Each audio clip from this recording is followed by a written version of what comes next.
while he's doing that, we may as well shout out our technical director and executive producer, Holt Hendershot, who did a majority of the technical setup today.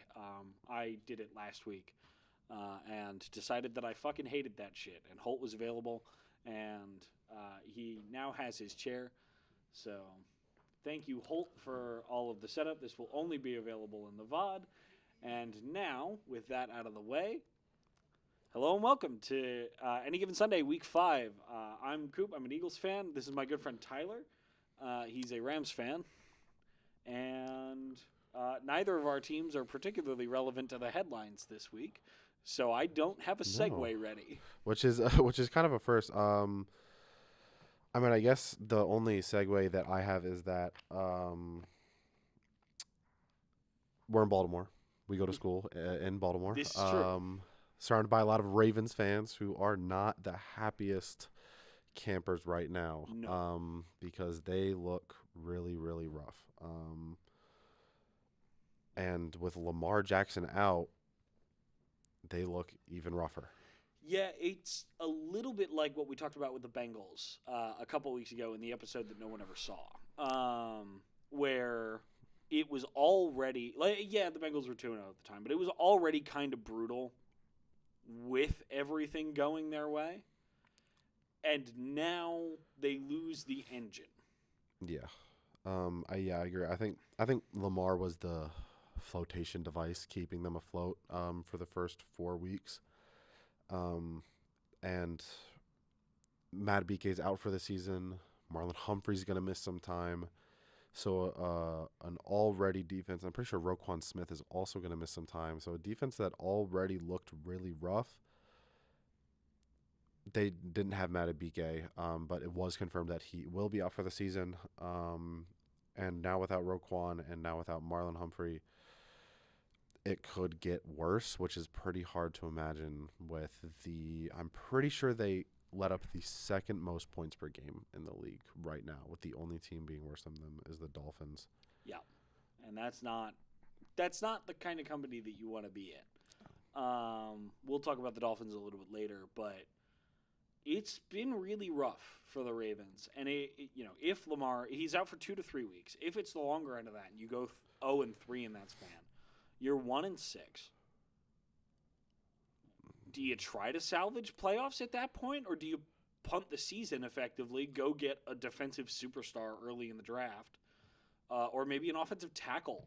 When's the next time the Ravens are going to be picking as highly as they would if they start the season 1-6 and just tell Lamar, hey, we don't want you to get hurt. We're going to pay out your incentives. You stay on the bench. We'll handle everything else. Yeah, I think that the Ravens' choice about that one, I don't think the Ravens are going to be a team that are going to say, hey, let's sit our starting quarterback even while he can play to try to get its hot pick in the draft. I don't think the Ravens are going to be a team that'll do that. I think once Lamar can play, he will play, and he's going to try to compete, and he's going to try to win games. So I think the best thing for them to do for the hopes of this season honestly could potentially be trying to make a move at the deadline, because that, especially in that corner room to start the season, looks really, really bad. And I'm pretty sure we talked about this last week, where Jair Alexander, with that incredibly low PFF grade, and PFF sometimes this can be unreliable, but it's, if you watch the games, you believe it. Yeah, PFF is it's a nice metric for generally how a player is. I would never rank players by PFF grades. I think that's a mistake. But this past Sunday, for example, the Eagles' 3 corners all graded out very well, all 85 plus. All 3 of them had a great game. Quinyon Mitchell had a Emeka Egbuka in hell. Cooper DeJean had a great game. Keely Ringo, shout out the 5th-round pick in his first start of the season. Great game. And it really is telling when someone's rating is on the opposite end of that, as Jair Alexander's is, and I can only imagine as his role gets bigger, will continue to be. Yeah. On the other side of that, if If a Jair can turn that around, it's a really big gain for the Ravens because we've seen Jair be an elite corner in the league. We've seen him be a solid. We've seen him be very good. This level of play from Jair is something that I don't think we've seen yet in his NFL career. Is that a tell of time? Is that just he's not fitting into the scheme? We don't really know because we're not in that facility with them. But the question that I think that this really brings, if the Ravens have a losing record this year with this team, with this roster, is the John Harbaugh era over It has to be. in Baltimore? And I hadn't fully formed my thoughts on this headed into the season. But I said during the offseason in videos that are up on this channel, if the Ravens can't do it this year, they're never going to get it done. And the only way you can change that is to change things organizationally. And maybe that's just firing Harbaugh. Maybe that's taking Eric DeCosta out with him. Maybe you need a full organizational reset. This is going to be a very attractive destination for any coach, any GM, if you need to go that way. If John Harbaugh can't, and I don't know what the Ravens' next 3 weeks look like. I can find that real quick. So the Ravens have the Texans and the Rams and the Bears. Theoretically, 2 of those are winnable games. They're not going to beat the Rams without Lamar. But theoretically, 2 of those are winnable games even without him. And if you can't go 1-2 in this stretch, it might be time considering to can Harbaugh mid-season so other teams know you're on the head coaching hunt going into the offseason. I think that's what they should do. I don't think that's what they will do just because of the loyalty. I mean, Harbaugh was the head coach during the 2012 ring. He has been a winning coach throughout his career as a coach. And the massive amount of support that he's had from the fan base for the time that he's been the head coach until recent history. And I don't see the support from the fans anymore. The fans want him gone, and I think that if the Ravens have a losing record, dare I say have a top 7 pick this year, I think the Ravens make a mistake by not firing him. So I think if that happens, I do think that the Harbaugh era will be over in Baltimore.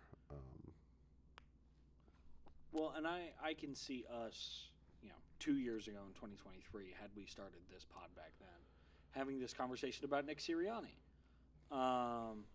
And obviously, Sirianni spent the vast majority of last year telling everyone to shut the fuck up and winning a Super Bowl at the end of it. I don't know if Harbaugh has it in him anymore. I think the league might have passed Harbaugh by. Yes, John, thank you for 2012. That was 13 years ago. Yeah. What have you done for me lately? Yeah. Couple AFC Championship game chokes where the defense couldn't do fucking anything and the offense was poorly schemed. Yeah. Now, the offense of the defense aren't his responsibility, but it's still your team. It's your team. At some point, the buck stops with you, and if your team can't get it done, I think an interesting path for the Ravens, because I don't think it's just Harbaugh. I don't like Zach Orr either. I think Zach Orr is already on the hot seat, and if at least the defense doesn't shape up this year, and if they end bottom 5 in I think any defensive metric, I think Zach Orr is gone. And with that, I think comes the interesting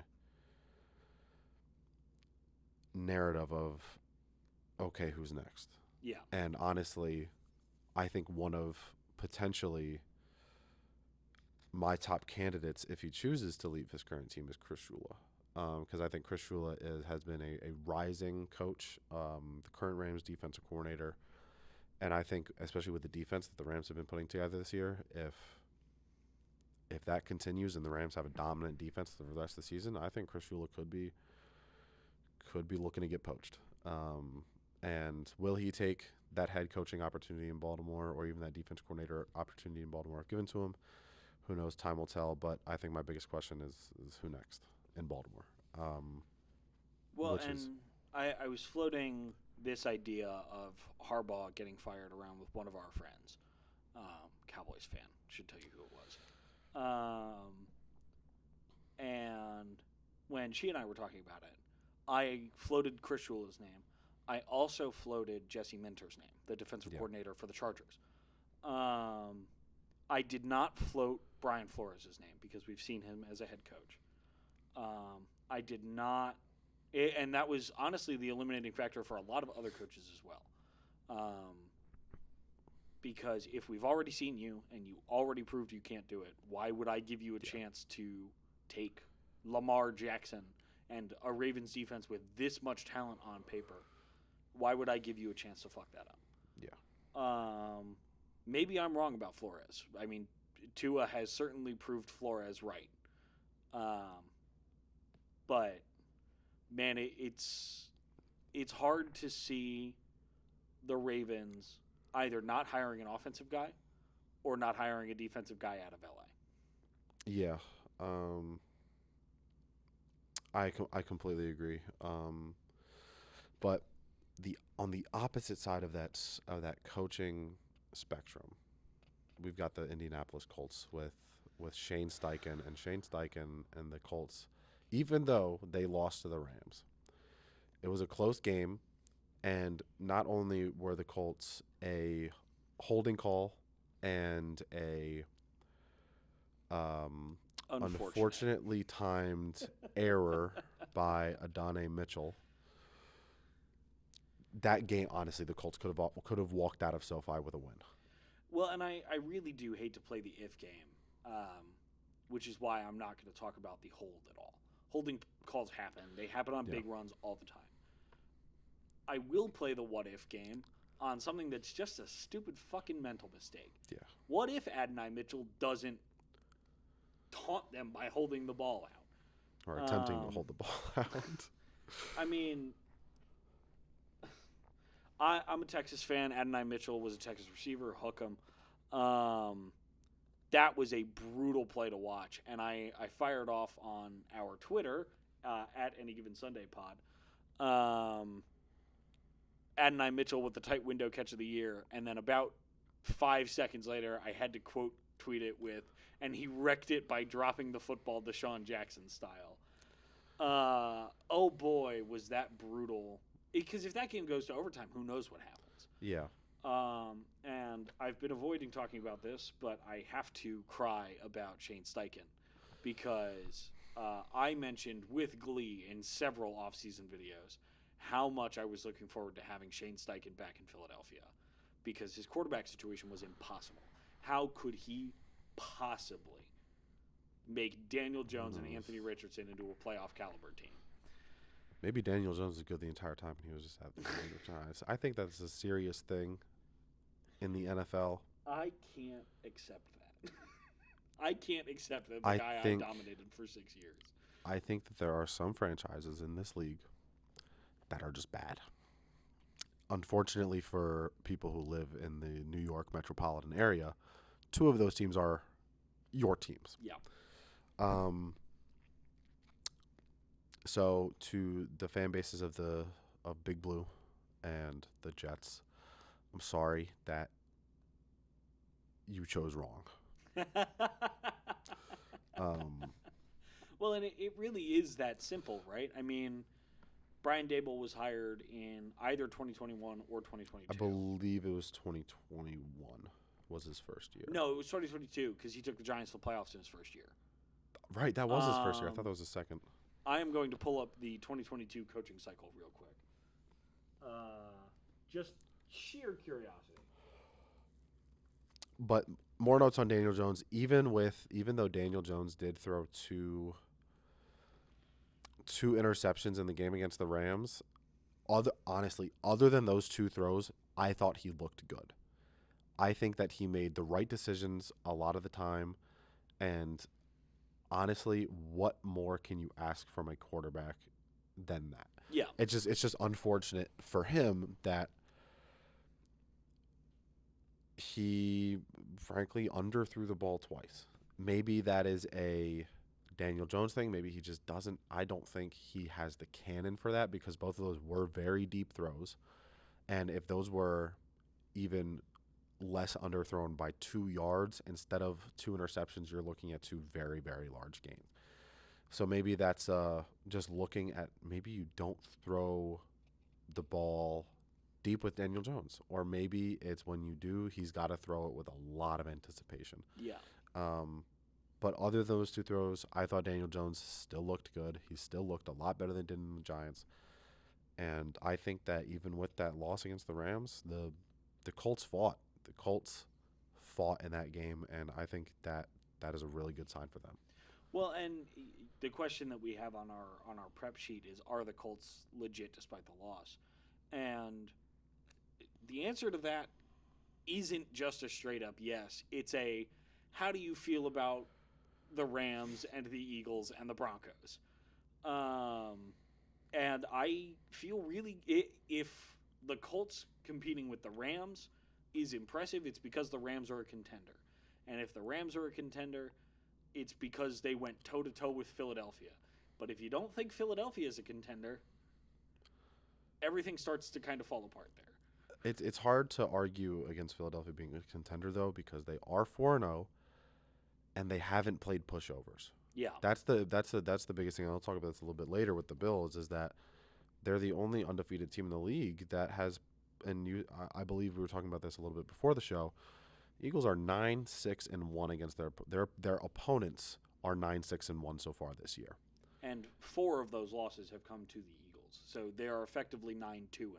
So the Eagles so far, I think, even though they have won in highly improbable ways, they have won in when the odds were low, they still win games, and as a team, and they have won in multiple different ways. So I absolutely think the Eagles are still a contender this year despite some of their inconsistencies.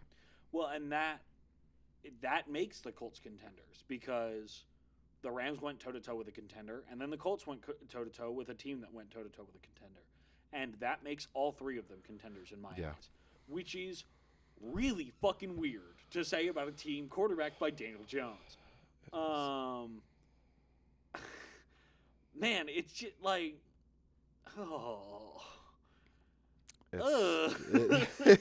No, yeah, I'm at a loss because it's so weird to watch a player be so inconsistent. And honestly, I respected the Giants for putting faith into Daniel Jones when they did put faith into him, because he was coming off of an efficient season, and they did make the playoffs, even if it was in large credit to the defense and Saquon Barkley. But Daniel Jones was still an efficient quarterback that year, and they put faith into him. And I respect that out of the organization. But then you put faith into him, and then you don't do anything to help him. Yeah. Especially when you don't re-sign Saquon Barkley. Or Xavier McKinney, or invest in the O-line. Or any of the numerous things you can do to help him out. You just didn't do. But I love seeing him in Indianapolis. I said this last week. I will say it again. I think Daniel Jones looks good so far this year, even with throwing those 2 interceptions. And I think that if Shane Steichen, which I have confidence that he will, if Shane Steichen can use Daniel Jones' skill set appropriately, which he has so far this year, I think that the Colts are going to be looking at, I will say, a potential wild card win, because it's hard to imagine the Colts beating the top 3 to 4 teams in the AFC just because of how good they are. Well, but who are the top 3 to 4 teams in the AFC? Because Baltimore's dropped out.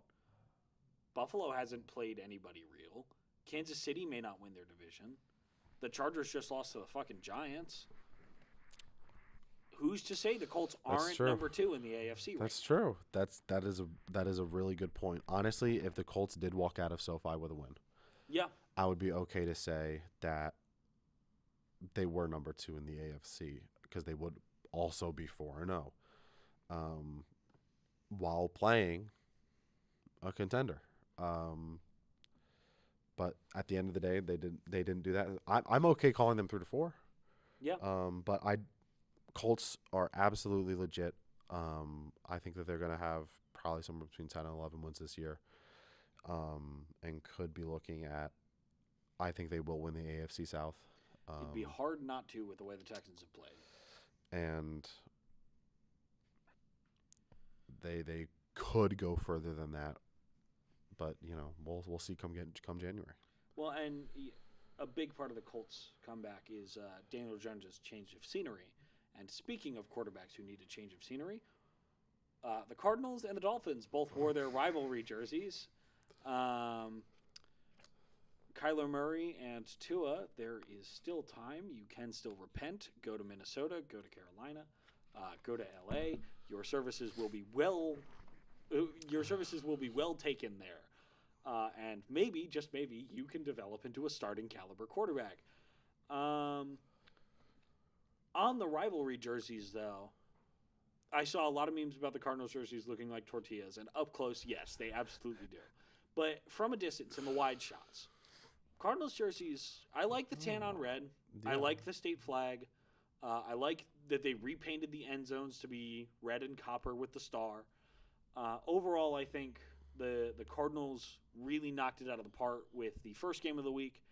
And on the other side of that, the Dolphins and their midnight or their deep dark jerseys, also knocked it out of the park in the second to last game of the week. Yeah, I think I agree. I think both the Arizona, I thought the Arizona jersey looked really clean. I thought they looked really simple. And I'm the kind of person I kind of like that sometimes. And the Miami jerseys. I mean, Miami, you are too bad of a team to have jerseys that look this good. Like, come on, you gotta put up some wins when you're repping that kind of swag. I mean, they look absolutely gorgeous.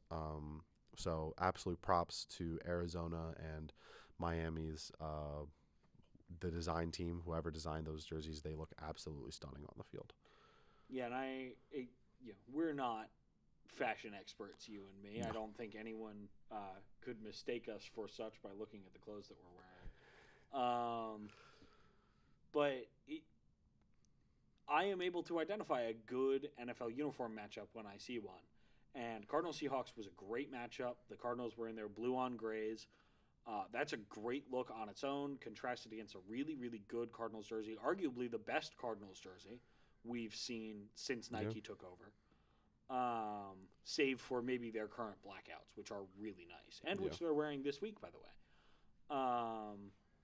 And the Dolphins, I mean, it's the best their uniform has looked since they got rid of the blue face mask. Speaking of, bring it back, cowards. Bring back the blue face mask. Do it. The colored face masks, they just look so much better. They do. When the face mask matches the team.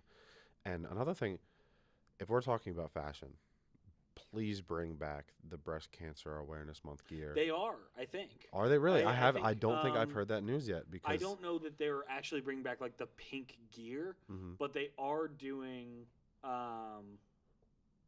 Oh my God, what's it called? Not Crucial Catch. Cancer Awareness 2025. Oh, it is Crucial Catch. Never mind. So it's just the shit that they've been doing for the last few years, which means the fashion unfortunately won't come back with it, but. To Tyler's point, do it. It looks so great, and it's for representation of a worthy cause. It's iconic. Absolutely love to see all the players out there rocking the pink cleats, pink mouth guards, pink gloves, pink wristbands, sweat armbands, sleeves. Just bring it back. Yeah. And one more note while we're on the Cardinals, since we're here anyway. The Unks still got it performance of the week. I know you didn't watch the Thursday night game, but man, Calais Campbell was moving out there. I would not have guessed that he was in his mid-30s based on the way he was playing. How old is Calais Campbell currently? I want to say 34. He is old for an NFL player. He is old especially for a defensive lineman. And he was moving out there. He was all over the Seahawks backfield. He was a big part of the reason the Cardinals were even in it to come back late. Oh my God, he's 39. Retire, dude. You're pushing Unk. 40. Unk does still have it, though. Unk still got it. 3 tackles and a sack for Calais Campbell. Absolute shout out to the old man. Please, dear God, let Walter Nolan develop into the kind of player and human being that Calais Campbell is. I really hope that statement doesn't age poorly. I hope so, too. Walter Nolan, some off-field issues. I will acknowledge that now so that nobody comments it. But Calais Campbell, as far as I know, has been a standout human being for the duration of his NFL career. You know, he reps that Man of the Year patch on his chest proudly. I wanted to say he was a Man of the Year, but did not want to be wrong about it. And even after winning it, he still contributes so much, which really says a lot because he's not doing it for the award. So Calais Campbell, absolutely stellar career, absolutely stellar man, player, human. So Calais, you are the Big Man of the Week award. Unk still got it. Yeah, my bad. Big Man of the Year was Caden Proctor. Was that Caden Bama lineman catching a screen pass and rumbling all the way inside the 5. You'd love to see it. This is one of the few times this season where we will not give that to an NFL player. There will be weeks when we don't award it. Sometimes there's just not a notable big man. Calais Campbell could have qualified for it, but I think Caden Proctor catching a pass and rumbling inside the 5 is a little more in the spirit of the award. In the same way Jordan Davis rumbling almost 19 miles an hour last week was.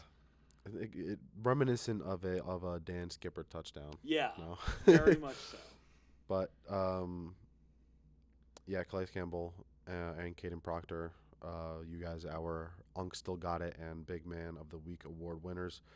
And I guess we will get on to our circled games for this week. Yeah, we moved from talking about one NFC West Thursday night football game to another.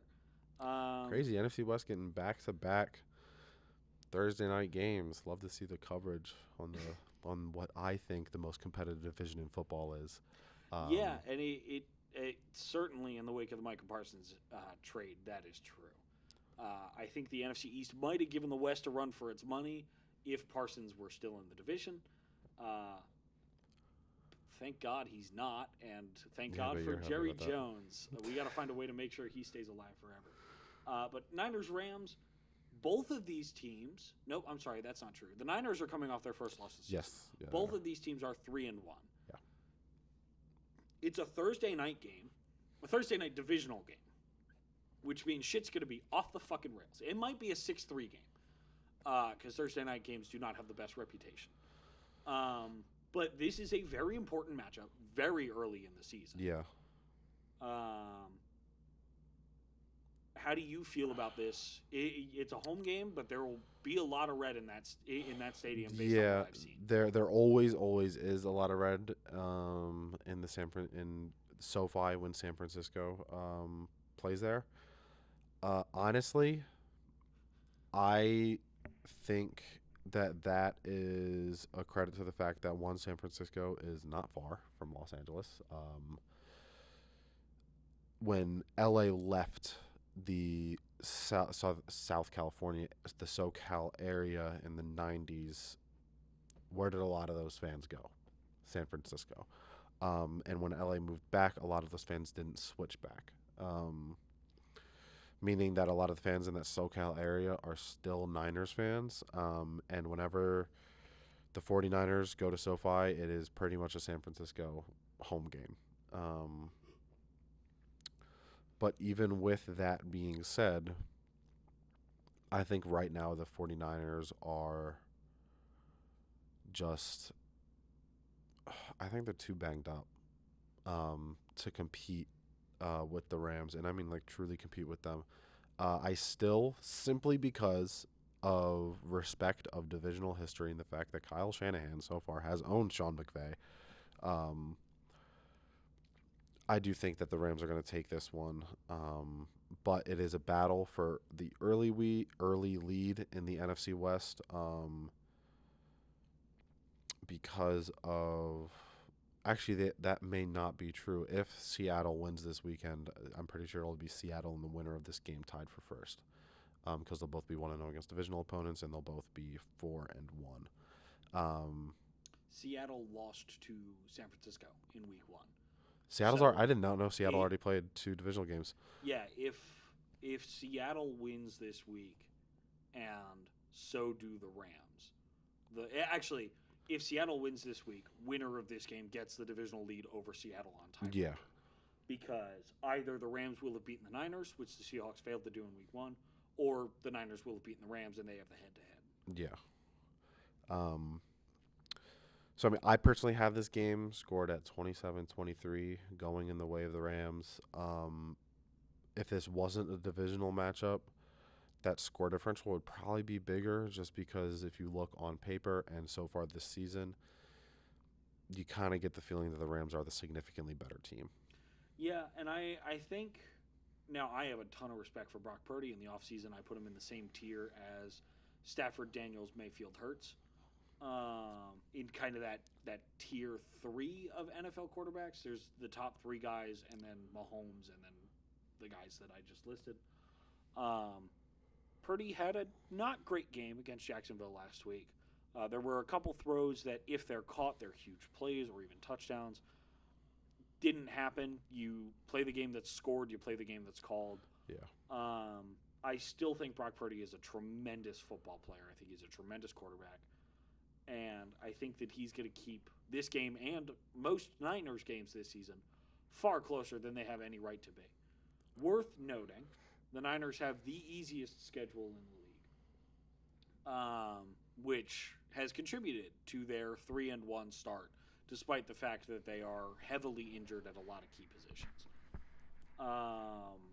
That being said, you and I have actually the same differential for this, just slightly different numbers. You've got 27-23. I have 28-24. So it's one score different, 1 point difference. I trust Joshua Carty to kick the extra point after the 4th Rams touchdown. I trust that touchdown will come on defense, because this defensive line. Let me actually rephrase that. The Niners' O-line, for a few years, has been Trent Williams and 4 other guys. Trent is starting to slip. Yeah. Age is finally catching up to him. He's either at or above 40 years old at this point. His run as the league's best tackle is over. Lane Johnson, take your spot for however many years you have left. But it's going to be tough for an aging and already not great Niners O-line to take on a front 4 or a front 7 as talented and powerful as the Rams. Yeah, and I think it's not even just the fact that they're talented. It's the fact that every single one of these guys is hungry. Like, every single one of these guys wants, and it's not even that. They get more hype for each other than they get hype for themselves. And when you see that out of a young defensive core, it's honestly the best thing that you want to see. And at that, I think Byron Young this year has been a player that I don't think anyone has thought him to be. I'm pretty sure on the season right now he has 5.5 sacks. Oh, wow. He's gotten at least 1 in every game. He's gotten 2 in 1 game, and I think he's gotten 1. So and not to say that Byron Young is just that great of a player. I mean, he's a good player, but it's just because that Rams D-line, you've got to double team someone. Yeah. And when you double team 1 or 2 people on a defensive line where all 5 of them are very capable of winning one-on-ones, it's trouble. Yeah. And I think that you're exactly right. I think that will continue this week. But even with that defensive line dominance, I do think that Brock Purdy is going to be able to keep them in this game. Because I feel like Brock Purdy is one of those quarterbacks where he is very capable of making decisions quickly.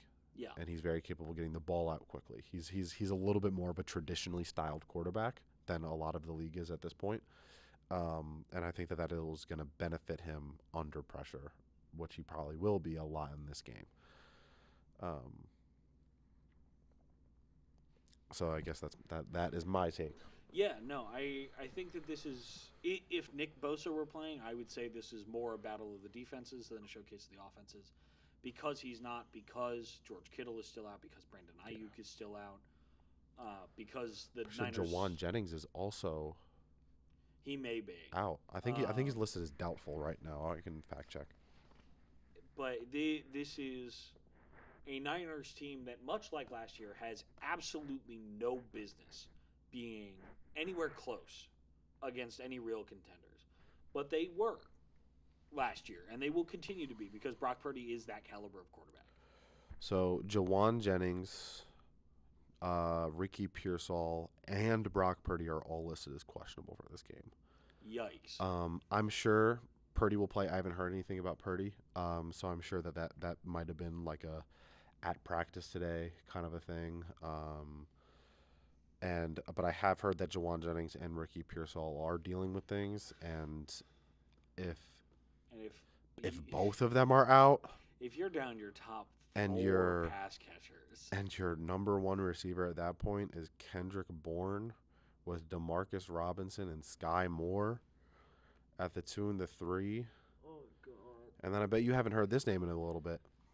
Marquez Valdez-Scantling would be. I'm sorry, there. he's not a Saint. Not according to ESPN, he's not. I don't know when that happened. I don't know when that I happened thought he was either, a but Saint. under the condition that Jawan Jennings and Ricky Pearsall are both out, Kendrick Bourne, Demarcus Robinson, Sky Moore, and MVS is the top 4 receiver rotation that you're looking at. But even if one or both of those guys can play, it makes being competitive and winning this game, if possible, so much more realistic for the Niners. Yeah, no, absolutely. Jesus Christ. If they're down their quarterback, their top 4 receivers, that's an unwinnable game. This becomes a blowout, if that's the case. Unlikely, but and Mac Jones played pretty well when called upon. He went 2-0. Currently has a better record than Brock Purdy. But yeah, it's a rough outing for the Niners if they're missing any of those 3 guys, let alone potentially all 3 of them. And speaking of rough outings, but inverted for once, our next circled game is Giants-Saints. Now, the Giants had the upset of the week last week. I don't think that's particularly disputable.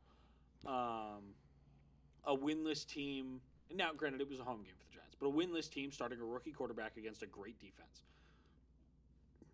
Eviscerating the Chargers' offense, holding them to less than 20. And winning by scoring points on offense. Yeah. It's unheard of. Yeah, New York, rejoice. You did it. I thought Dart played I'm not going to say a spectacular game, but I definitely think he played a solid game. And that when the Giants had the chance to go up and they had a chance to shut the door on the Chargers, I thought Dart made the right decision. I don't know if you saw that, but he threw that floater. Unfortunately, didn't get caught, but it did hit him in his hands. That's not something I blame Dart on. I think he made the right decision in that situation. And I thought that Dart, and we'll talk about this a little bit more later, I think that next week is going to be a huge opportunity for Dart to show the league what he is about. But in terms of this game, Giants and Saints, like I said, huge opportunity for Dart. The Saints looked a little bit better last week. Granted, but that final score of the game, they still lost by 12 points. Well, and I think that this is kind of a game between 2 organizations that are fundamentally building themselves differently. The Giants have been trying. They tried with Daniel Jones. Now they're trying with Jackson Dart. They are trying to build around their personnel and the coaching staff and the front office are almost immune from that, right? Like it's their job to field the teams, it's their job to do it. But the Giants have cap space going forward. They are not in a terrible position, and they know that. And they are trying to gather the talent necessary to build a competitive team. The Saints, on the other hand, if I had to describe their offense headed into this year, it would have been something to the effect of Chris Olave and a really shitty house. Spencer Rattler has outperformed expectations. I think he's still one of the bottom 5 quarterbacks in the league. I was going to say, outperforming those expectations. The fact that he's not the worst quarterback in the league is what makes him outperforming expectations. And I think, because I saw him play last year and it wasn't good, I think that a lot of that comes down to coaching. And what the Saints are doing is they are highlighting their coaching with Kellen Moore and whoever their defensive coordinator is. And they're saying, hey, we know we don't have the talent to win these games right now. Yeah. Figure it out anyway. We will get you the talent later. Yeah, I think you have a really good point about that Saints coaching staff. Because I'm curious. I'm very curious to see what they can do when they have a good roster put together. Because I think that it's not up for much debate right now that the Saints are a bottom 3 roster in the NFL. They honestly, they might be in my eyes, they are the worst roster in the NFL. Because it is Chris Olave and who else? I mean, Rashid Shaheed sometimes. Rashid Shaheed is, how do I say this nicely?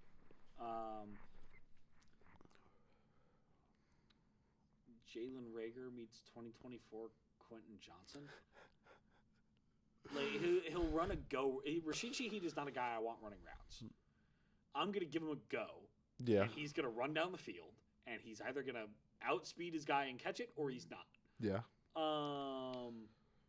I don't want him as my number 1 or number 2. Yeah. As a number 3 or even a clear out guy, sure. Any higher than that? Quez Watkins. He's Quez Watkins. I was about to say Tutu Atwell, but I think That's nicer. I think Tutu Atwell is a little bit more of a well-rounded receiver. I think he's a little bit more of Shout out Chris Yarber. a little bit more of a somewhat of a threat in other parts of the field. Shout out to Tutu Atwell and Eric Yarber. Tutu Atwell with that 88-yard game-winning touchdown. And honestly, I thought that the route looked great. He got into the DB's blind spot and then made him look silly.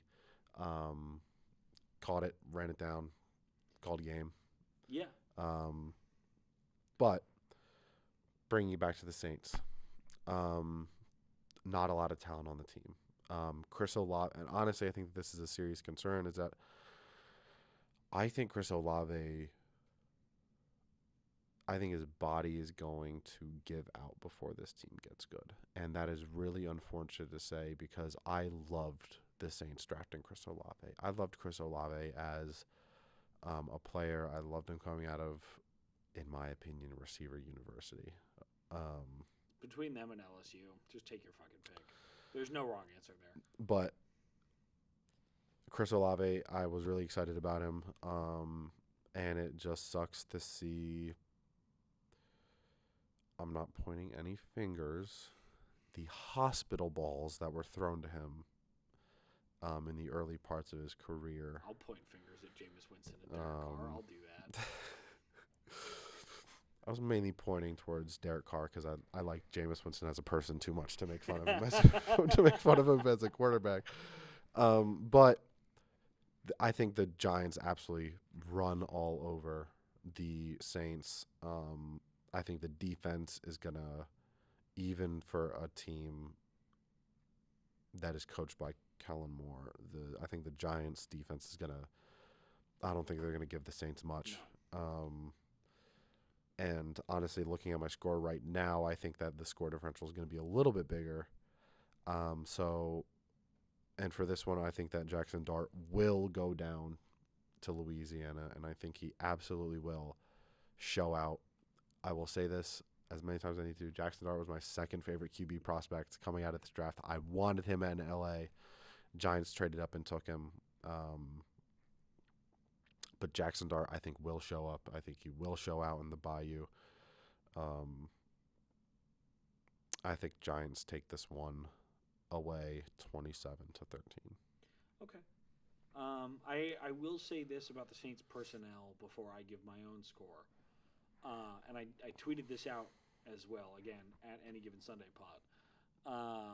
But it really felt like, for at least the portions of the game that I saw, the Saints were trying to figure out what life would be like with Kendre Miller as RB1. In other words, what life is like without Alvin Kamara.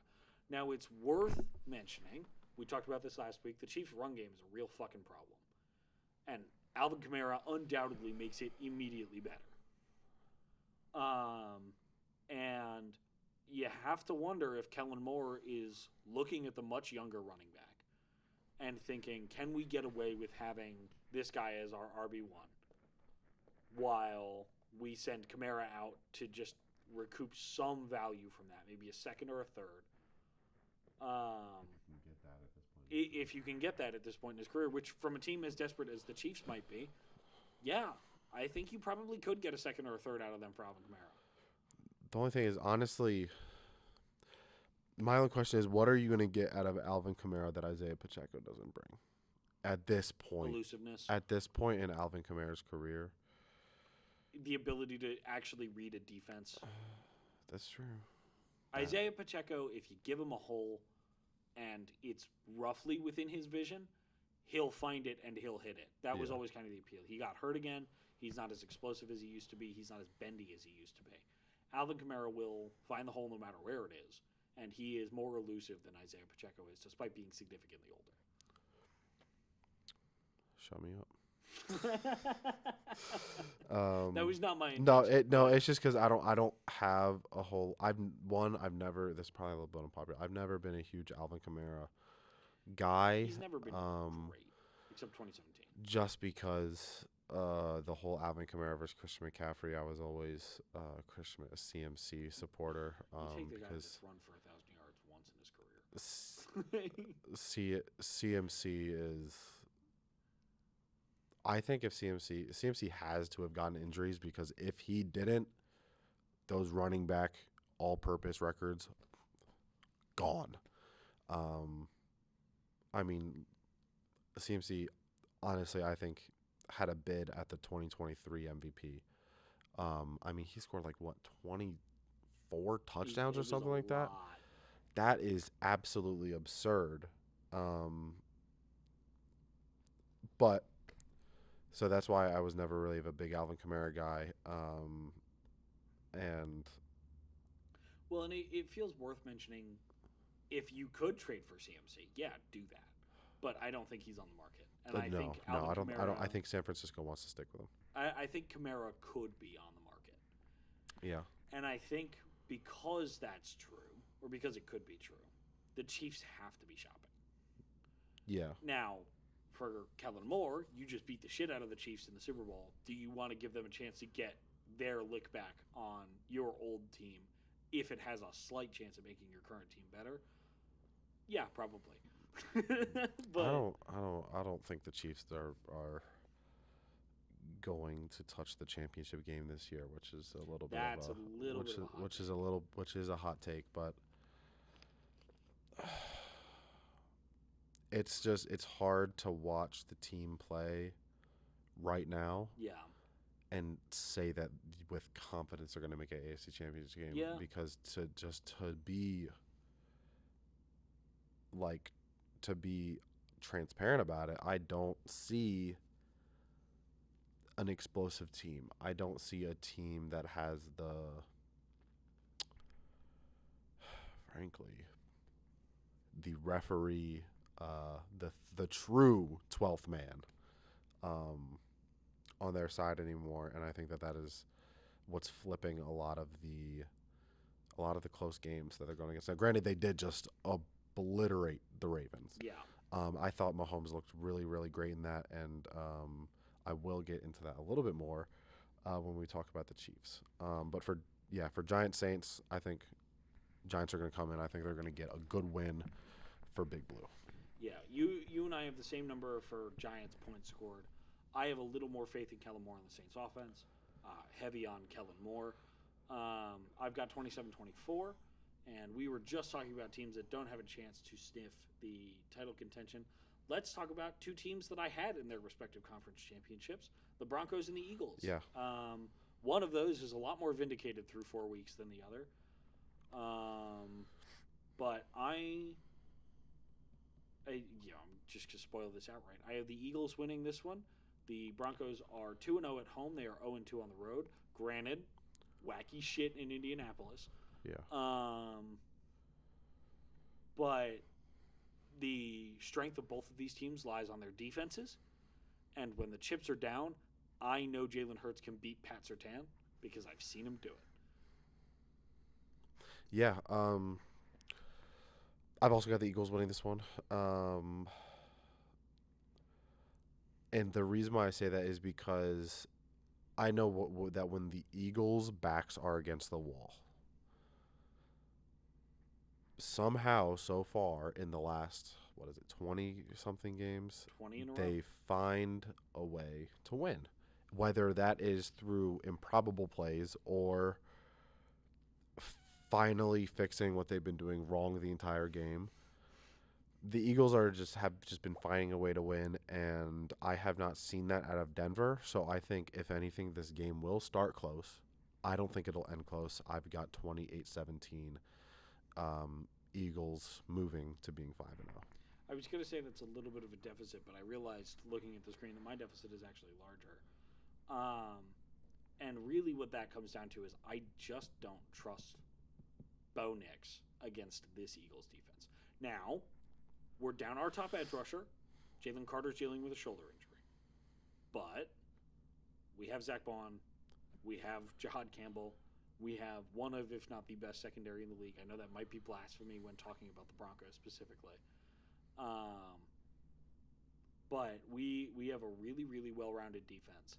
And candidly, Bo Nix has not shown me that he is capable of performing against that.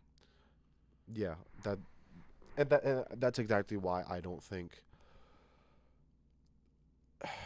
the Broncos are going to come out of here putting up more than 20 points. Is just because when the Broncos so far in the Bo Nix, Sean Payton Broncos, when I see that that offense back when they're against the wall, they just don't show me reason to believe that they can come back from the adversity and pull game-winning and pull scoring drives together late in the game. And I believe this one is in Philly. Yes. And we were just at the Link a couple weeks ago. When that Eagles crowd gets rolling, it can get really, really rough for an offense. I'll touch on the Eagles' offensive struggles. Kevin Pachulo has yet to remember that there are 60 minutes in a game. Now, I will say the sweep off of shove formation, love it. The 2 touchdown passes to Dallas Goedert, the 2 little shovel passes, love them. Those were great. You got to get A.J. Brown involved, man. And it's not that they didn't target him. They targeted him 9 times. But 3 of those targets came in a row on curl routes behind the sticks. Okay. 3 straight passes, 1 of them almost intercepted, 2 of them broken up by the DB. Curl routes behind the sticks. I think they might have watched some film on that Rams-Eagles game. when A.J. Brown caught like 5 curl routes in a row against the Rams. God, that annoyed me. Anyway. And this is the more concerning thing to me. I mentioned last week that Saquon Barkley has become a liability. I watched this week's film against Tampa. It's not him. No. And this is far more concerning because if it's him, whatever. One struggling player does not a bad offense make. But it's the offensive line. And I'll give them credit. They've improved in pass protection, which is to say they are better at picking up blitzes than they were last year. And they are giving Hurts the same crazy fucking passing pockets that he had last year. But the strength of this offensive line has been run blocking. And I think a combination of having the shortest offseason in the NFL and the shove is really starting to weigh on this Eagles offensive line. Because the three bright spots have been Jordan Mailata, Tyler Steen, and Lane Johnson. And two of those names, very familiar for Eagles fans and non. Tyler Steen, the new starting right guard, has played exceptionally well. Cam Jurgens is dealing with lingering back issues. Landon Dickerson is dealing with lingering knee issues. They are a problem. They have not been getting the same pushes they did last year. They have not been able to work as a unit like they did last year. And it's a real problem. I expected a lot of the Eagles' offensive line this year to be three guys on an island, Jurgens goes to help Steen. And instead, it's three guys on an island, Jurgens and Dickerson pray that they can double team whatever fucking D tackle they're on and give Hurts enough time to pass while the other three guys handle their man. Yeah, I think that I agree with you. Just because of, like I talked about last week, that Rams defense put Saquon in a box. And even the best running backs, when they're getting tackled and they've got literally nowhere to go, that's not on them. The offensive line has to figure out some kind of way to get a push in the run game, because if they don't, it does give me concerns that this Eagles offense will continue to struggle.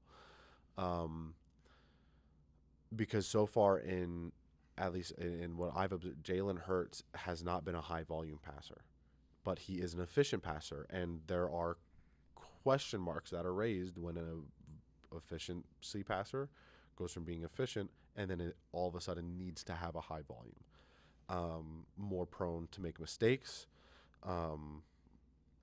more prone to injury, and it's just a much heavier load for the quarterback. And my question is, how will Jalen Hurts be able to handle that? So far in games that I've seen where he has picked up the load, he has been able to handle it. Will he be able to continue to do so? Who knows? But to bring this offensive line struggles back to the Eagles-Broncos game, the Broncos defense is nothing to sneeze at. Their pass rush is nothing to sneeze at.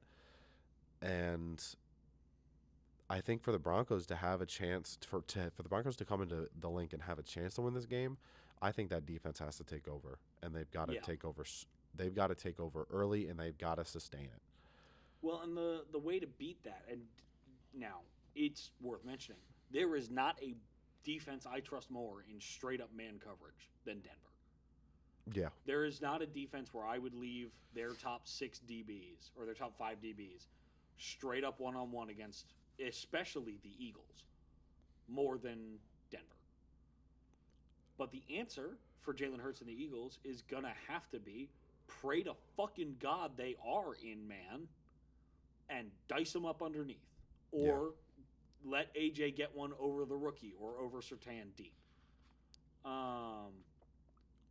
And the fact that it's an Eagles home game really does a lot for me. Because if this game were in Denver, I think it would be a different story. I've got the Eagles 24-10. And I think they probably score 10 points in the fourth quarter to pull away and make it look a lot more comfortable than it was. Yeah. That I think a similar scenario is what I see happening for this game. That does it for our circled games and our headlines. So we are going to cut the shortest of the videos off here, as we did last week. If you enjoyed, we will have the VOD should already be out. That'll almost certainly be the first thing I get out. That'll be over on the Any Given Sunday vodcast channel, which is linked in the description below. The edited version with more than one camera angle, which is really what most of the editing is, will be out before the Thursday night game goes live. Please follow us on Instagram and Twitter. Both of those are linked in the description as well. And we will see you next week if this is the only one that you choose to watch. Thanks for watching. All right, and now that we've cut around that, we have the rest of these games to get through. There are 4 teams on bye this week, so there are fewer games than normal. We've already talked about 6 teams, 4 are on bye. That's 10 of the teams right there, which leaves just 11 more games. Yeah. The teams on bye this week are the Packers, Bears, Steelers, and Falcons. I only bring this up because the Falcons' entire offense, or at least their skill positions and Michael Penix, were my NFC players of the week this week. Penix went 20 of 26 for 313 yards, 2 touchdowns. Bijan Robinson, 181 and a score. Drake London, 8 catches, 110 yards and a score. Kyle Pitts, 5 catches, 70 yards and a score. That is what I expected out of the Falcons' offense. And for how much shit we gave them last week, bravo, boys. That really, really, really well done. Oh, thank you, Drake London, for finally putting up more than 15 fantasy points. No, okay. Drake London, I had you last year. I loved you last year. I have you this year. I still have faith in you. I believe that you can be the consistent 15 to 16 point player every single week. So thank you. Please keep doing it. I absolutely love to see you ball. I think this was an absolutely phenomenal bounce back win for the Falcons against a good team. At that, and we were talking about this last week, how bad they looked, but they clearly those coaching changes worked, because holy, they absolutely fired off on the Commanders. Michael Penix gets his first win over a team that scored more than 7 against him. On all cylinders. So really great props to the Atlanta Falcons offense for bouncing back. Enjoy the bye, and see if we can do the same thing next week. Yeah, and a little sneak preview for anyone watching the VOD. This will certainly get cut out of the edited version, but a little sneak preview. On Saturday, the return of Scripted Saturday, finally. I only took like 8 weeks off. I will be talking about all of the teams that are on bye. And we will have special guest segments, not this week, but as some of the friends that I have that root for different teams, or some of the friends that we have that root for different teams, as their bye weeks come up, we will have where have they been and where do they want to go from here. It'll be fun this week with the Packers, Bears, Steelers, and Falcons. I'm curious about who you're going to pick for that Ravens slot. I have a friend lined up. Okay. He's a good friend of mine, used to be in the FMI program. Is it, I was going to say, is it, oh my God, wait, no, I know his name. I know what he looks like. Ben? No. There were 2 Bens. Right, no, okay. I know his name. I swear I know his name. Holy shit, I don't know his name. It's okay. It's my buddy Zach. Right. I'm so sorry, Zach, if you're watching this. I'm so sorry. I remembered you. I do remember you.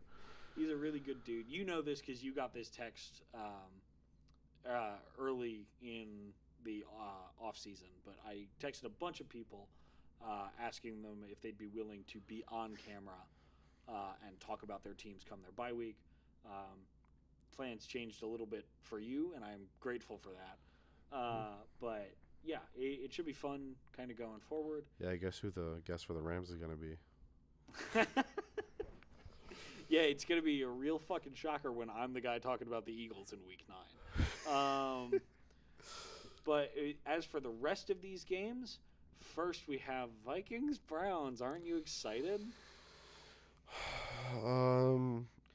Is that another fucking morning game? It is. Oh my God, it's another. The Vikings are in prime time again. I enjoy the Vikings.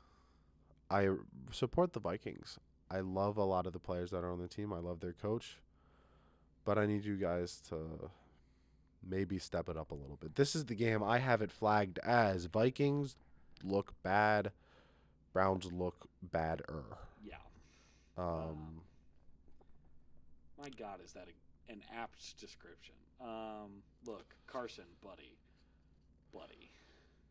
I know that 2017 Carson Wentz is gone. All right, I am well versed in that. You gotta be better than that, brother. And the Vikings are in prime time for the 4th time in 5 weeks, which is to say they have a time slot all to themselves for the 4th time in 5 weeks. They were on Sunday Night Football Week 1. They were on Monday Night Football Week 2. Week 3, they had a normal game. Week 4, they were a morning game. Week 5, they were a morning game. I'm sick of seeing the fucking Vikings. At least give me J.J. McCarthy. I don't know if he's going to be healthy for this week. But at least give me J.J. McCarthy because he's fun to watch. And I have something invested in that because I said he wasn't going to be any better than Daniel Jones. No, not really. I actually think that Kevin O'Connell's going to do a much better job. J.J. McCarthy is currently listed as doubtful for the game. God damn it, I have to watch Carson Wentz in primetime again. Other outs for the Vikings, Aaron Jones is still on the IR. C.J. Ham, the fullback, is on the IR. Their left guard is out. Ryan Kelly, the center, is questionable, and their right tackle, Brian O'Neill, is also out for the game. I might have to change my score prediction. Honestly, knowing that Brian O'Neill is going to be out of this game. Who the fuck is going to block Myles Garrett? That is the exact thought that I had. And I think Kevin O'Connell is going to do a good job of this. And I think he's going to do a good job of making sure that Myles Garrett is marked. And is marked heavily, especially knowing that there are some injuries at the tackle position. You do have Christian Darrisaw healthy, which is good because honestly, with Christian Darrisaw, if Myles Garrett's lining up against him, you got a lot less to worry about. But on that right side, I've got confidence that Kevin O'Connell is going to be able to scheme up chips, double teams to make sure that Myles Garrett doesn't take over this game because he very much so can. What I'm worried about with the Vikings offensive line is, let's say, you said center Ryan Kelly. That's his name. Yes. Let's say center Ryan Kelly misses it. That's 2 interior guys who are missing again. And that was a part of the problem last week against the Steelers, was not only is there this otherworldly edge rusher lining up on your right tackle every fucking play, but there's an interior guy who can wreck shit against backups or even against starters. And I'm worried that the combo of Mason Graham and Myles Garrett might be too much. The MG squared combo, if you will. But that's a really, really tough look. And I am actually going to flip my prediction. Assuming Carson Wentz plays, I'm going to flip my prediction. So I'm going to have 2 different predictions for this game. If Carson Wentz plays, I'm actually going to give the edge to the Browns 13-10, which is literally just an inversion of the score that I have if J.J. McCarthy plays, 13-10 in favor of the Vikings. So by the time that I have this edited, fingers crossed we know. Otherwise, I'm just going to slap both of those in there. Similarly to how you have a lot of credit to the Saints because of Kellen Moore, I have a lot of credit to the Vikings simply because their head coach is Kevin O'Connell. Yeah. And this team, I don't have to say, but I will, is better than the New Orleans Saints. And the Browns this year have looked really, really bad. 1-1 against the North, though. And that's right. They did pick up a game again. Didn't they beat Cincy? No, they beat they. I meant 1-1 against the NFC. That's my mistake. Yeah, no, my bad. No, you're good. The Cleveland Browns. I think this could be a similar result. I think it could be a similar result to what we saw with the Packers-Browns game, where the Browns defense just absolutely ravaged. But I do have the Vikings winning this one, 20-14. Interesting. You have your loser scoring more points than I have my winner scoring. Yes. It is interesting. Honestly, I think that you are probably more likely to be correct about this one, but I'm sticking with my 20-14 when going to the Vikings. Moving right along to Cowboys at Jets. Now, before we get into this one, I do have to award my coach of the week to Brian Schottenheimer. You and I had the Sunday night game this past week as a pretty easy Packer victory. I had it as an easier Packer victory than you did, but we both had them winning by multiple scores. Credit to Brian Schottenheimer. Now, his defense still fucking atrocious. Yeah. But he found a way to put up 40, missing his number one receiver. And that should not go... Well, he found a way to put up 38, missing his number one receiver, because there was the blocked extra point return for 2. But even so, incredibly impressive performance for him. To find 5 touchdowns and a field goal while missing CeeDee Lamb is a tremendous accomplishment for an offense that has struggled... save for the one of the worst defenses in the league in New York. Now, I think the Giants' defense can be better, but it wasn't good in week 2. And at that, about the Cowboys coming back to be able to tie the game, I thought when I was watching the game, I had watched it about all the way through the first quarter, halfway through the second quarter, and decided to head to bed because I'm kind of old. Now, at least I feel old. He's 2 years younger than me, by the way. I was like, oh, this game's in the books. The Packers absolutely have it. And then I wake up the next morning, look at the score, and it's 40-4. And I'm thinking about how did the Cowboys possibly come back in the game? But, yeah, absolute props to Schottenheimer and the Cowboys offense for being able to find a way to rally back and put up a lot of points in pretty much only half of the game. Yeah. And now the Jets. Now I am going to read verbatim what I have written about the Jets here. Awful team, no defense, 3-person offense, undisciplined both sides. Accurate. The Jets got penalized a lot last night. They got penalized a lot last week in Tampa. They got penalized a lot the week before that and the week before that. They are an undisciplined team. Yeah. And I love Aaron Glenn. Get your fucking shit together. That's on you. Yeah. You have to make sure this team is not... And I don't care if they're holds or false starts. You have to make sure this team is not committing penalties. That's your job. Yeah, I'm in complete agreement. I only have this game as close as it is simply because I have zero faith in the Cowboys defense. Yeah, no, agreed. If this Cowboys defense was half as good as even they have been in recent years, I don't have the Jets putting up more than 20 in this game. But, I mean, my score prediction, but what I have verbatim is Jets should be concerned. Cowboys aren't that bad. So I've got the Cowboys winning this one 33-24, and I've only got the Jets putting up 24 because of how terrible that Cowboys defense has looked. But I think the offense is going to be good enough to carry them through. Yeah, I've got 24-17. I'm expecting 2 passing touchdowns to Garrett Wilson. I'm going to start him in fantasy this week, probably over A.J. Brown. So fantasy managers who are watching this, start A.J. Brown because I'm benching him. And God only knows that he's going to score 25 the week that he's on my bench. And I'm going to put him back, and he's going to go back to scoring like 2. I have 24-17 for the Cowboys.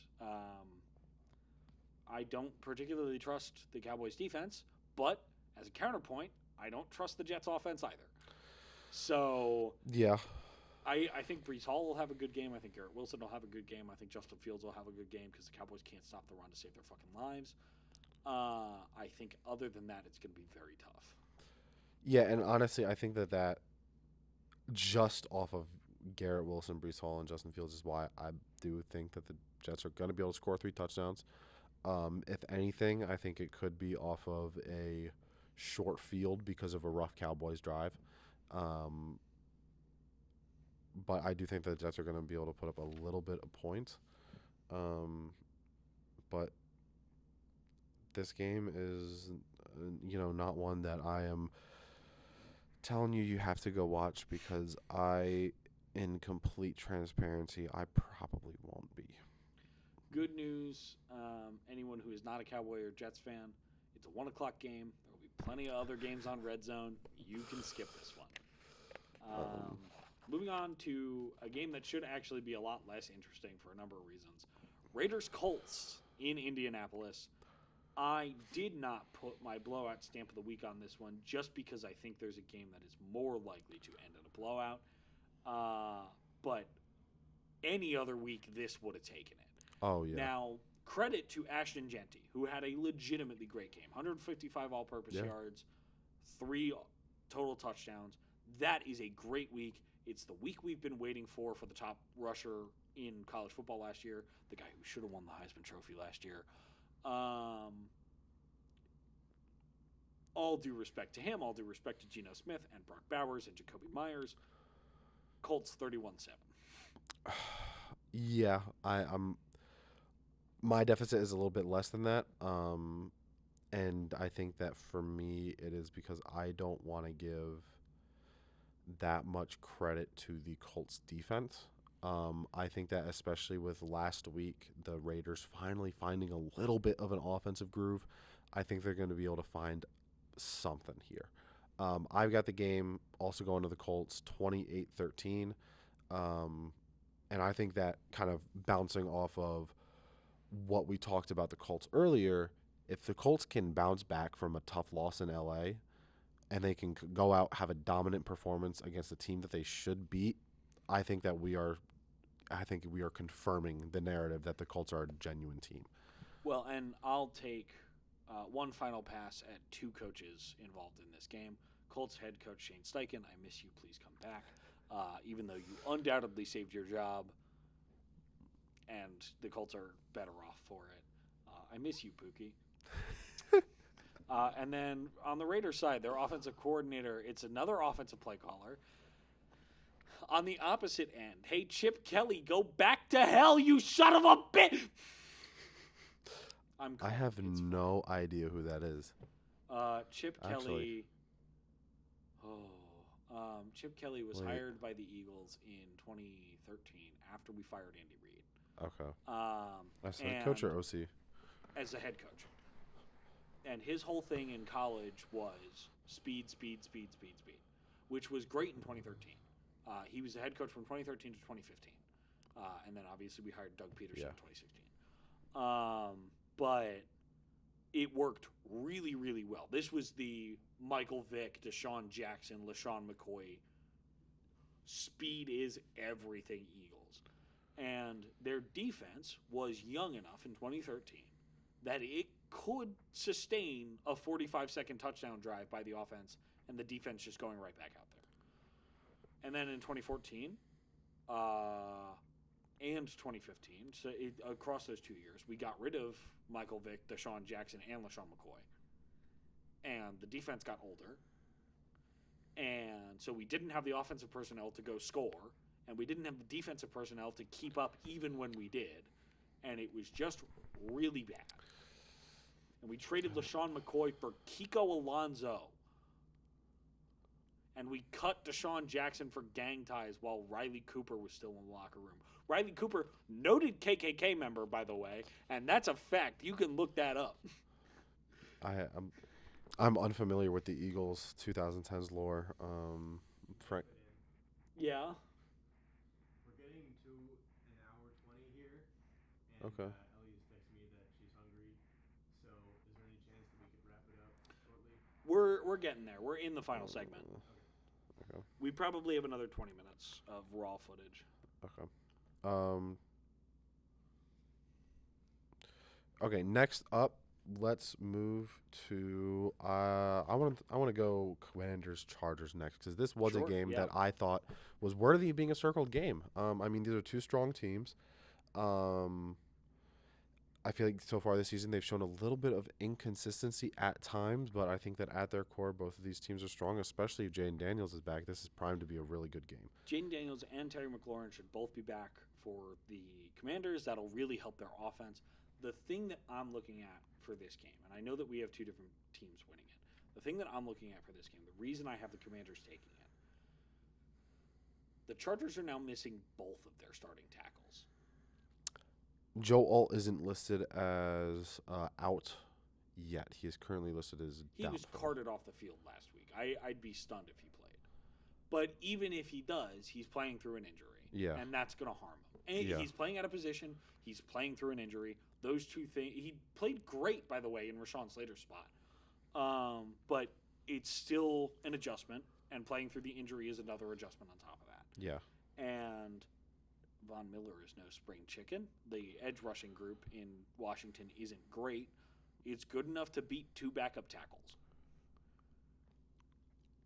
I think that they are good. Yeah, I agree. I think they are good enough to beat two backup tackles, which is why for this game I've got one of those.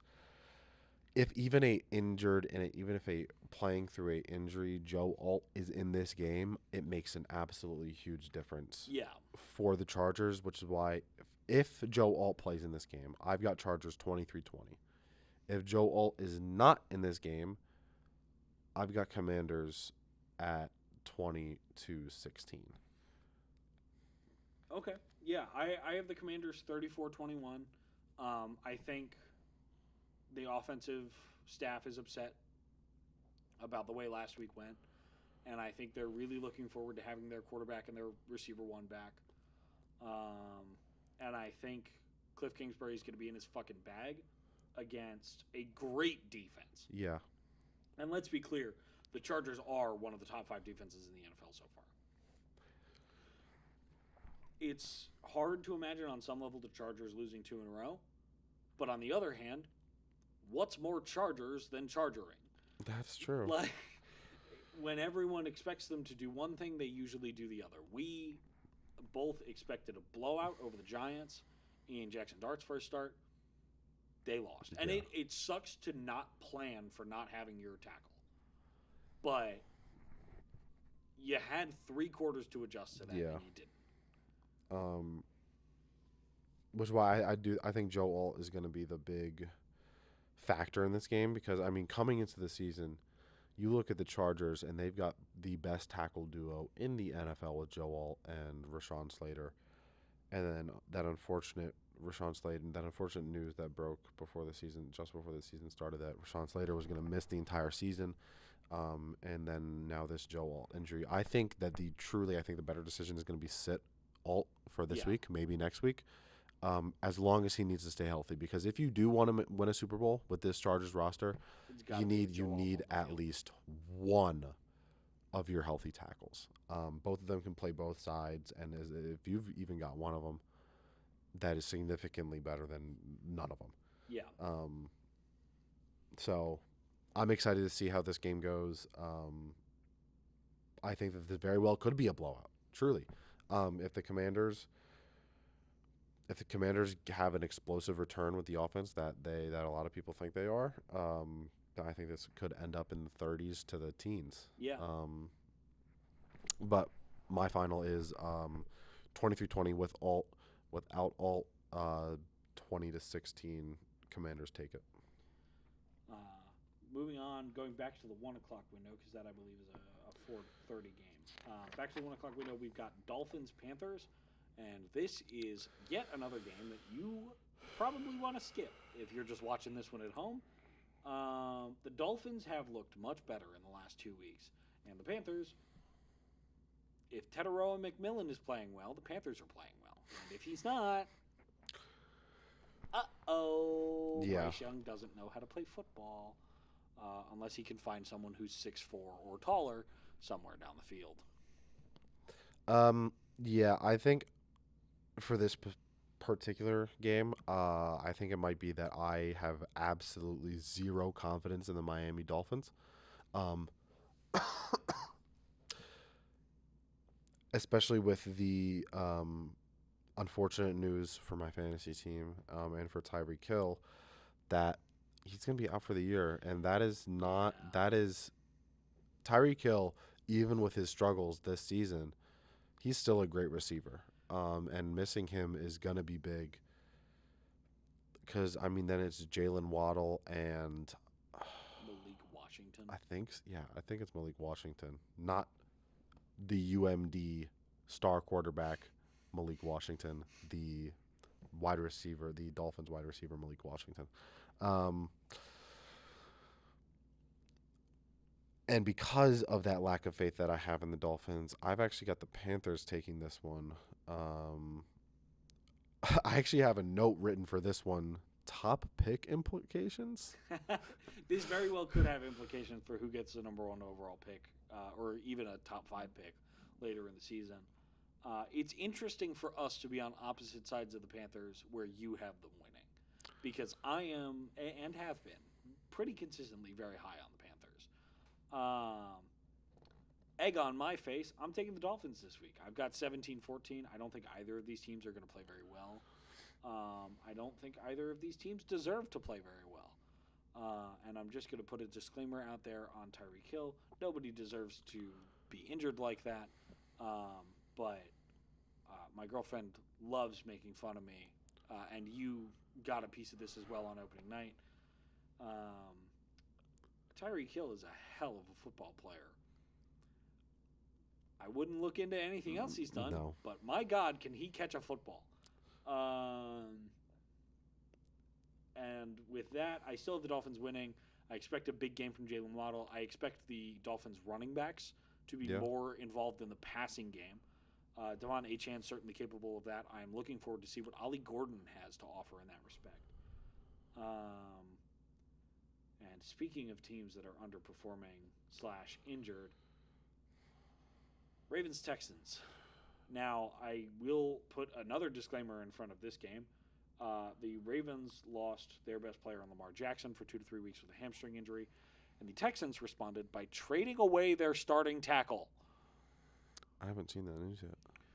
They traded Cam Robinson to the Browns.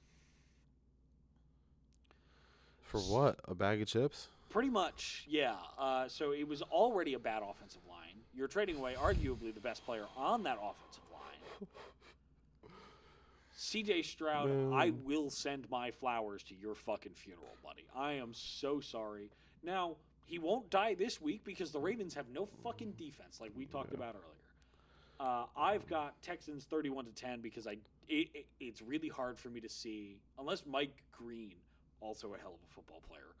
Don't look into the off-the-field stuff. Don't look at the off-the-field stuff. He's a hell of a football player. Actually, is he? Because I saw a metric, and I haven't looked too deep into Mike Green's performances or looked into the tape yet.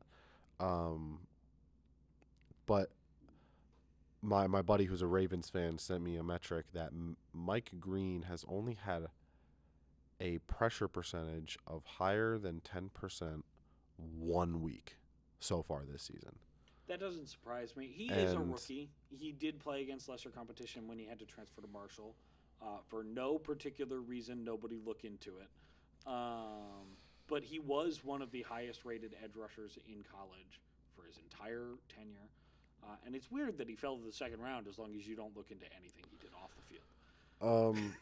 Yeah, but it's just even if Mike Green, I think he does have potential to be a good to great edge rusher in the NFL.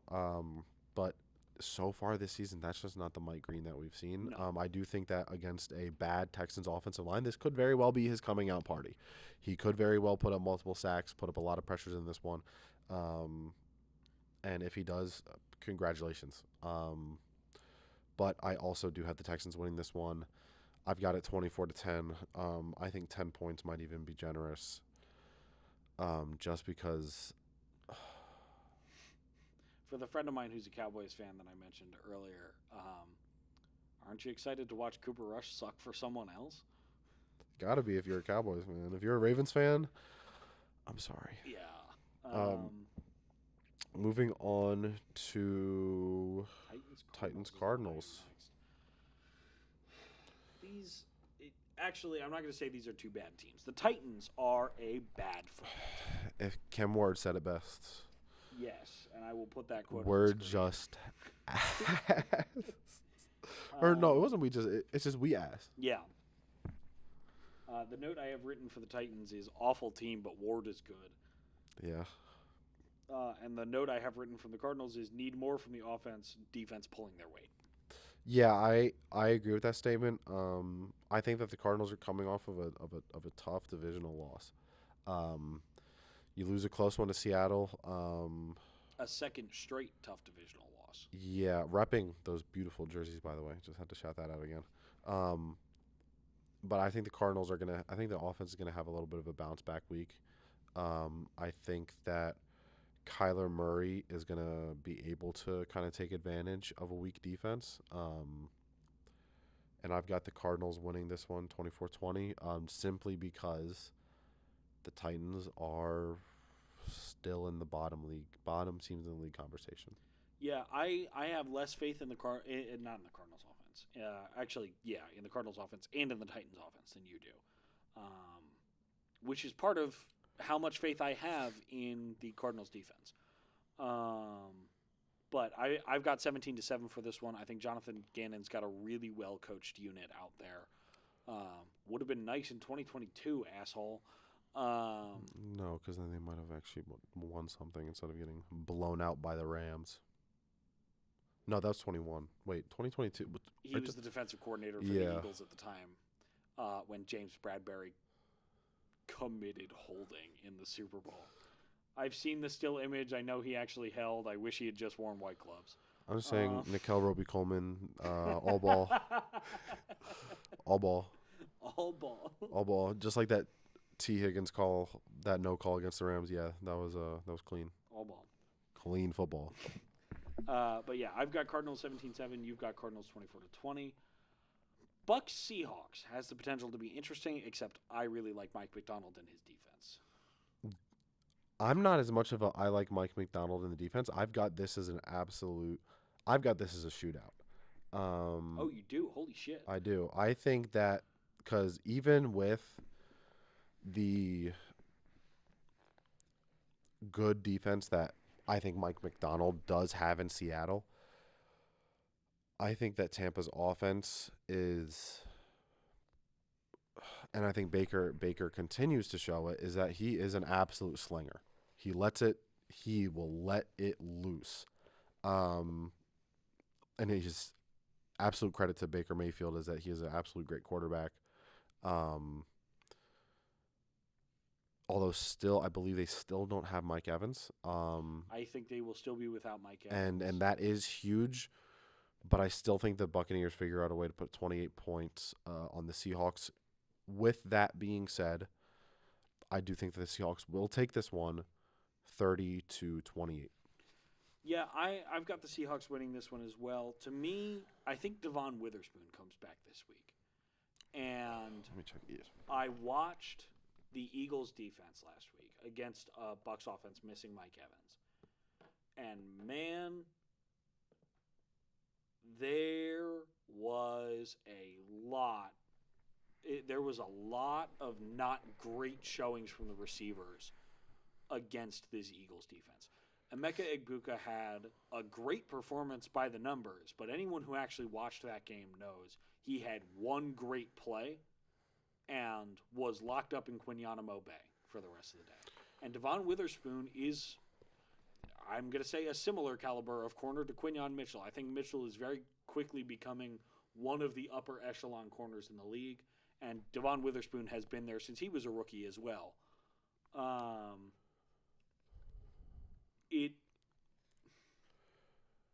I have the Seahawks winning this one 23-20. I have a hard time seeing Ibuka having the same kind of performance he had against the Eagles against a similarly talented secondary, and especially a similarly talented CB1. I agree with you on the CB1 point, although I do want to emphasize the difference in player that Witherspoon and Mitchell are. Yes, they're both really great corners, although Witherspoon is much more of a nickel than Mitchell is. Mitchell is, when you think of Quinyon Mitchell, you think of pure outside. And there's absolutely nothing wrong with that. Witherspoon just happens to be much more of a slot corner, playing the nickel.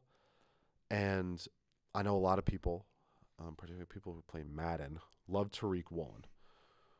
Tariq Woolen as a Rams fan, I've watched Tariq Woolen be absolute bum and booty cheeks since his rookie year. He was good in his rookie year. Since then, he's been terrible. I think that because you've got to guard Egbuka, and I believe Godwin is playing. Yeah. I see the primary matchup being Godwin and Witherspoon. I think Egbuka has a huge chance to eat in this game because although respect to the safeties in Seattle, I think Egbuka is going to get a lot of production in those middle ranges, and I don't think Reek or the linebacking core are good enough in coverage to stop him. Yeah, I would point to the non-Tariq Woolen Seattle corners. Kobe Bryant, who might actually be a safety. Yes. And Josh Jobe, shout out to the former Eagle, by the way, who has really had a career resurgence here in Seattle. And as awful as Reek Woolen has been on the outside, Josh Jobe has been a bright spot on the other outside, and he's been traveling with number ones. Mm-hmm. So if you've got the combo of Jobe and Witherspoon, that is incredibly reminiscent to me of Mitchell and DeJean. Yeah. Which Chris Godwin had an awful game outside of the one catch against two safeties, including a rookie who got turned around. Yeah. Egbuka had an awful game. He was locked up. Keely Ringo was was the least tried corner because they just didn't let him guard Godwin or Egbuka. Yeah. I think that corner receiver matchup is going to be the key for this one. I do have a little bit of. I think I have more faith in the Buccaneers' offense to be able to find a way around that. Because they do also have Bucky Irving, who is a very capable pass catcher out of the backfield. Either way, we both have Hawks winning this one. Just in different ways. I've got it 30-28. I believe you've got it 23-20. But on to what we both have as the absolute blowout, Lions-Bengals. Bengals fans, we warned you in the episode no one ever saw. It was going to get rough without Joe Burrow. And we were immediately proven right when the Vikings put up 48. We were again proven right when you lost to the Broncos. Not a bad team by any stretch, but since Jake Browning came in against Jacksonville and beat them in week 2, he has they have not scored a touchdown. Yeah. And that is brutal when you're going up against a team as defensively talented as Detroit, because I have it changing here, but it's got to be a garbage time score against backups. Yeah, and I completely agree. But if I'm being honest, I think that Detroit's backups are still going to be able to beat Cincy. Honestly, I've got this game at 48-3. Yeah. And I simply have it summarized in one sentence: Lions look great, Bengals look terrible. Well, and I've got this. We both have this stamped as our blowout of the week. I've got Lions 45-7. It's not going to be pretty for Cincinnati. Yeah. And it's going to continue to not be pretty for Cincinnati. At this point, I get that he's only supposed to be out for 3 months. If you drop, I'd say 2 more. If you hit the point where you are 2-5 or 2-4, call it. Leave Burrow out. Let him get healthy. There's no reason for him to be playing in meaningless games. And just go get a fucking tackle, for God's sake. Please. If you have a top 5 pick, go get a tackle. You already have Jamar Chase and T. Higgins. Get someone to protect Joe Burrow. Or how about some defense, maybe? Another option? In the second round? Sure. But with that, we were wrong about the blowout last week. Yes. If the Bengals are within 21 points of the Detroit Lions in this game, I will wear a 49ers jersey next week. Ooh. I'll put that You know up what? there. I will wager. You said if they're within. I said within 21. If the Bengals come within 28, I'll wear my Jaden Daniels jersey. And the week after that, I'll wear my Terry McLaurin jersey. 2 straight weeks of Commanders jerseys. If they're within 28. I have it as a 38-point victory for Detroit. I've got it as a 45-point victory. If I'm wrong by 10 points, I'll wear a Commanders jersey for 2 straight weeks. We already talked about the Commanders and the Chargers. We can skip that one. Yep. Sunday night football. Pats Bills. I have the note I have on the Patriots is team on the rise, not there yet, but could upset Buffalo. And I have the Bills as a great team, Super Bowl contenders with mild defensive concerns and strength of schedule concerns. They haven't played anybody. And frankly, as much as I have the Patriots maybe potentially winning this, beating the Patriots isn't going to change the fact that they haven't played anybody. No. And I have that written here too, is that the Bills haven't really had a tough game yet. They had a really good comeback win against the Ravens in week 1, but we have quickly learned that the Ravens are not what we've expected them to be, especially that defense. And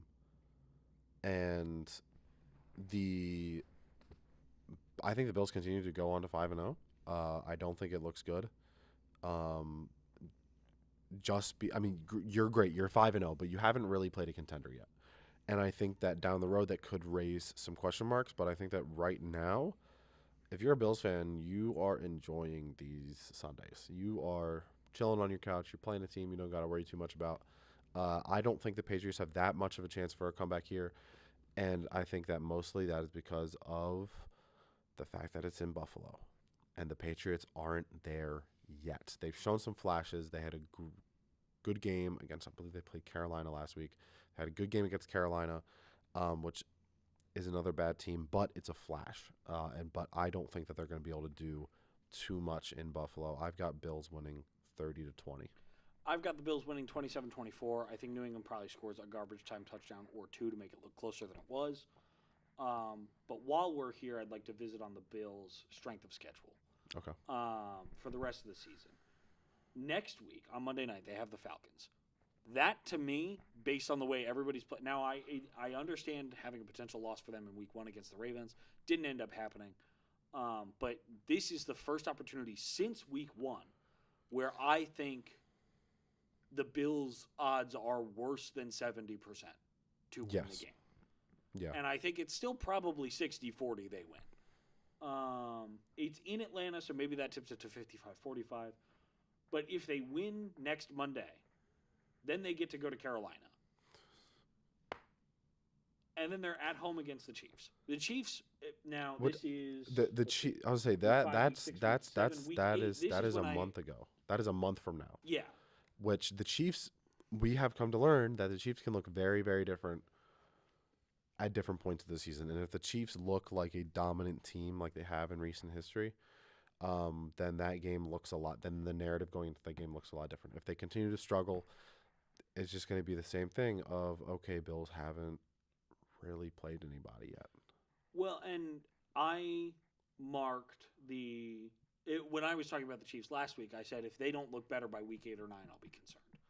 That's week 8. Rashee Rice will have been back for 2 weeks. Xavier Worthy will have been back for 5 weeks at that point.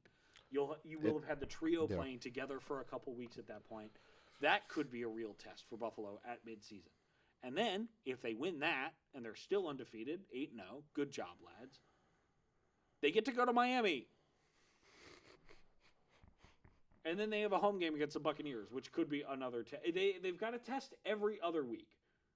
They've got the Falcons, and then the Chiefs, and then the Bucs, and then the Steelers. But even... And then 2 weeks, or 6 weeks after they play the Steelers is when their next test of the season is, and that's in week 17 against Philadelphia. But even then, I don't think there is a real test until Phil. I think Tampa is probably, and depending on how the Chiefs look, if the Chiefs are looking good, I think the Chiefs is an absolute test. If they're not, I'm not really seeing it as a test. But I think Tampa is going to be a test, and I think Philly's going to be a test. But other than that, you look at their schedule, and it's like, okay, gimme, should win, gimme, slight test, gimme, and it's just, I would be shocked if the Bills do not finish this season with the 1 seed. If they don't, Sean McDermott has to be fired. And I know I'm not gonna say all that. I Because know that's an overreaction. I do, and I know that's a hot take. If you have this schedule and the Chiefs started as weak as they did, and the Ravens have started as weak as they did, and you don't walk out with the 1 seed at the end of it, somebody needs to be fired, and it can't be Josh Allen. So it has to be Sean McDermott. It can't be Josh. I think I think the Bills, honestly, I think the Bills' floor with this schedule is 14 wins. Yeah. And that's insane to say. But when you look at that schedule, it's light. But Bills Pats 30-20. Pats aren't there yet. Bills are looking like a good team. And that takes us to Monday night. That takes us to the final game of the week. A Floridian game in the early weeks of October. Chiefs at Jaguars. Now, you and I, for the second week in a row, have picked differently on the Jaguars. Okay. And last week you had the Niners beating them. I don't think that was unreasonable. If the Niners hadn't turned it over thrice, they might have. I've got the Jaguars winning this one 31-21. I think the Chiefs' offensive explosion was courtesy of Xavier Worthy coming back and courtesy of how bad the Ravens defense is. Yeah. The Jags defense, and this would have sounded insane in August, is better than the Ravens defense by a pretty considerable margin. Oh, so far this season, I think that absolutely. In fact, the Jags defense has forced 12 turnovers in 4 weeks, and that's exactly 3 per week. By which I mean not the average. I mean they have forced 3 turnovers every week. Consistency. Love to see it. I don't think they're going to continue that streak against Kansas City. Patrick Mahomes certainly better at protecting the football. But I think it's going to be a pretty easy Jags win at home against the Chiefs. And I think that's going to be, even if the Chiefs are weaker than we've seen them, I think that's going to be a pretty good step for Liam Cohen and the Jaguars.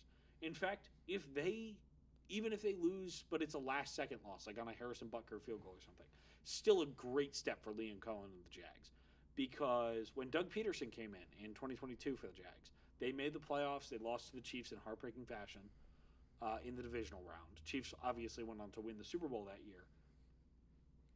This is your chance to get revenge for that years later and to knock out and to potentially deliver a knockout blow to the Chiefs' division hopes against the Chargers. Yeah, I think we are still on, opposite sides of the Jaguars supporting spectrum. I'm still not a Jaguars believer. I'll convert you by the end of this year. You know what? I think that's very possible, but I don't think that's going to happen this week. I will say that if the Jaguars can come out with a win, or if a dominant win, I think that will drastically change my opinion about it and might actually make me watch some all 22 Jaguars film, because I want to see what makes this team tick.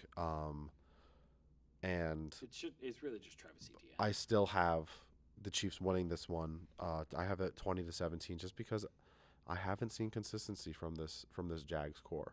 Yeah. I think that they have just kind of always been at that, okay, we can show some really good flashes against some good teams, but then other times it just kind of collapses. And I think that what I need to see out of the Jaguars to really have confidence in them is some level of consistency.